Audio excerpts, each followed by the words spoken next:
I moved to Sanibel when I was maybe 6. I was in the 2nd grade, so I was like 7 or 8. And we've just kind of moved around houses. Like, we lived on the East End when we first moved here, and then when my brother came, we didn't have a big enough house, so we moved down here to the West End, which is actually a little more in touch with wildlife since it's closer to beaches, and there's a lot more plant species and things out here because it's less inhabited and there are less hotels and things down this way, so it's a little more in tune with nature, and that's fascinating. I love it out here. I've loved animals since I was tiny, and Sanibel, when we moved here, has just kind of helped that, escalate. And since it's just so diverse here and there's so many different animals and plant species, and it's just fascinating to have all this around you. And it's hard not to love animals when you live here, so. We'd brought, patients and injured wildlife into Crow previously, living on Sanibel.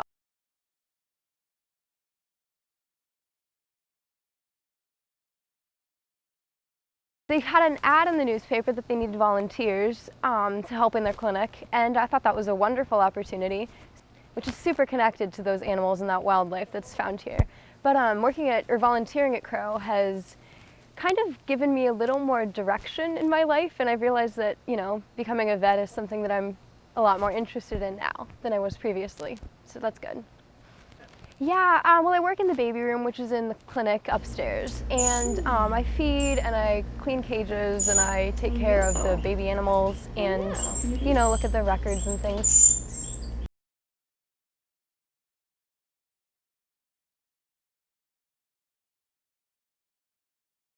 How did I get started with photography? I don't know.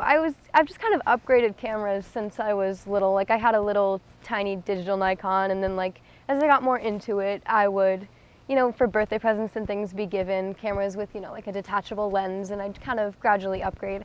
I just kind of bike around the island and shoot stuff and edit them and put them on my website, which I have going, which I started about maybe close to a year ago.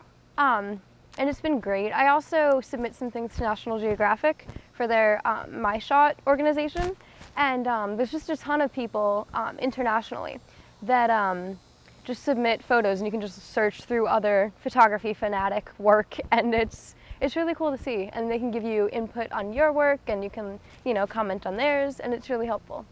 Over the summer, I had this really awesome routine. Like, I had it really well planned out. I'd wake up pretty early in the mornings at like 7 o'clock.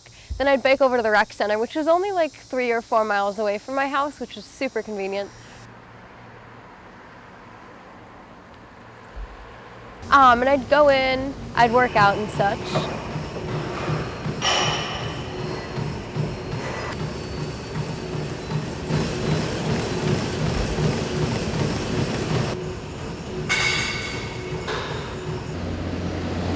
And then I'd change and I'd go over to Crow and spend the day working there. So it was great. Alex is one of the best volunteers. She is conscientious, knowledgeable. She knows just how to feed the baby birds. She's an artist at it. Alex and I have been working together all summer, and it's been probably my favorite summer that I've had volunteering here. I've been here for about 3 years. And we just went through a whole baby bird season. It was very, very busy, and Alex and I were a team, and it was really great. And Alex is so mature for her age. She's a natural. Well, living on Sanibel has kind of really given me the opportunity to get that much closer to nature and the wildlife, because you just wake up and it's all around you, and it's really hard to not get involved with it. So since I have this passion for animals, Crow has really helped me out a lot there. It's given me some more direction in my life and kind of inspired me to get more involved in, veterinary studies. Sanibel is just this great little community, and there's so many aspects of it. Like, you have so many wonderful people here, and there are so many different facilities like the rec center and like Crow, and it's just so in tune with wildlife, and it's home. It's a great place to live.